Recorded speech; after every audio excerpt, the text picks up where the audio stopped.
नमस्कार मंडळी, सर्वांचं या व्हिडिओमध्ये सहर्ष स्वागत.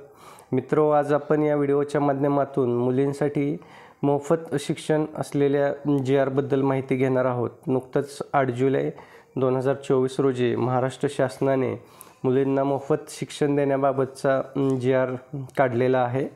तत्पूर्वी आपण या चॅनलवर नवीन असाल तर चॅनलला सबस्क्राईब करा आणि बेल आयकॉनला प्रेस करा, म्हणजे असेच नवनवीन व्हिडिओ आपल्यापर्यंत सहज पोहोचतील. मित्रहो, या ठिकाणी कोणत्या मुली पात्र असणार आहेत आणि त्याच्या अटी शर्ती काय आहेत हे आपण या ठिकाणी बघणार आहोत.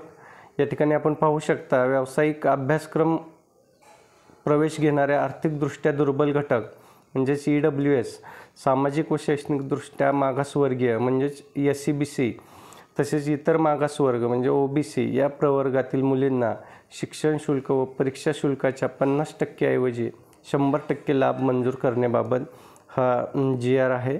आता या ठिकाणी शासन निर्णय काय झालेला आहे आपण पाहूयात. यापूर्वी 50% सवलत मुलींना दिली जात होती, पण ती सवलत आता 100% करण्यात आलेली आहे. राज्यातील शासकीय महाविद्यालये, शासन अनुदानित अशासकीय महाविद्यालये, अंशतः अनुदानित टप्पा अनुदान व कायम अनुदानित महाविद्यालये, तंत्रनिकेतने, सार्वजनिक विद्यापीठे, शासकीय अभिमत विद्यापीठे, खाजगी अभिमत विद्यापीठे, स्वयं अर्थसहाय्यित विद्यापीठे वगळून व सार्वजनिक विद्यापीठांतर्गत येणाऱ्या उपकेंद्रांमधील मान्यताप्राप्त व्यावसायिक अभ्यासक्रमास शासनाच्या सक्षम प्राधिकरणामार्फत राबवण्यात येणाऱ्या केंद्रीभूत प्रवेश प्रक्रियेद्वारे जर प्रवेश मिळालेला असेल आणि ज्या मुलींच्या कुटुंबाचे वार्षिक उत्पन्न 8 लाख किंवा त्यापेक्षा कमी असेल, अशा व्यावसायिक अभ्यासक्रमांसाठी प्रवेश घेणाऱ्या आर्थिकदृष्ट्या दुर्बल घटकातील, इतर मागास प्रवर्गातील, सामाजिक व शैक्षणिकदृष्ट्या मागास प्रवर्गातील नवीन प्रवेशित तसेच पूर्वीपासून प्रवेशित असलेल्या मुलींना उच्च व तंत्रशिक्षण विभाग, वैद्यकीय शिक्षण व औषधी द्रव्य विभाग, कृषी, पशुसंवर्धन, दुग्ध व्यवसाय विकास आणि मत्स्य व्यवसाय विभाग व इतर मागास बहुजन कल्याण विभाग या विभागांकडून सध्या देण्यात येणाऱ्या शिक्षण शुल्क व परीक्षा शुल्काच्या 50% लाभाऐवजी 100% लाभ देण्यास शैक्षणिक वर्ष 2024-25 पासून शासन मान्यता देण्यात येत आहे. तसेच यासाठी येणाऱ्या 906 कोटी एवढ्या अतिरिक्त आर्थिक भारास मान्यता देण्यात येत आहे.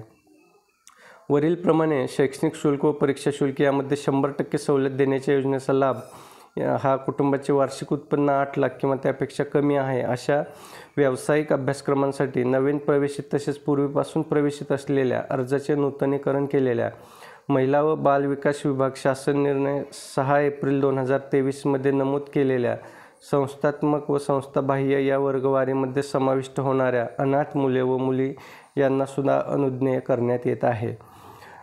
सर्व संबंधित प्रशासकीय विभागांकडून आर्थिक तरतुदी सुधारित करून सदर योजनेचा निधी हा संबंधित प्रशासकीय विभागांच्या शीर्षांतर्गत अर्थसंकल्पित करण्यात यावा.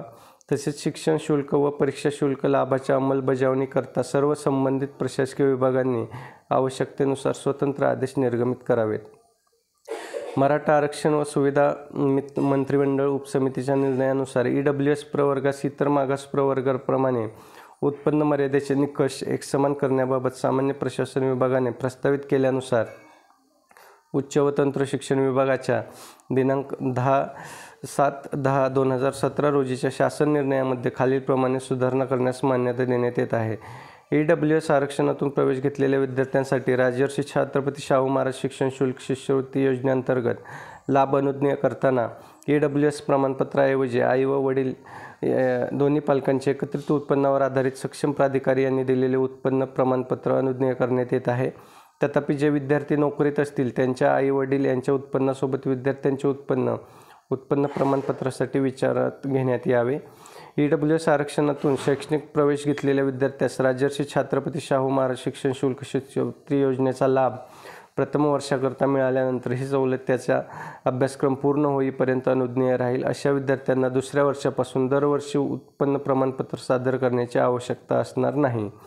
उत्पन्न प्रमाणपत्राच्या उपरोक्त तरतुदी संस्थात्मक व संस्थाबाह्य या वर्गवारीमध्ये समाविष्ट होणाऱ्या अनाथ मुले व मुली यांना सुद्धा अनुज्ञेय करण्यास मान्यता देण्यात येत आहे. संबंधित प्रशासकीय विभागांनी वरीलप्रमाणे त्यांच्या शासन निर्णयामध्ये सुधारणा करावी.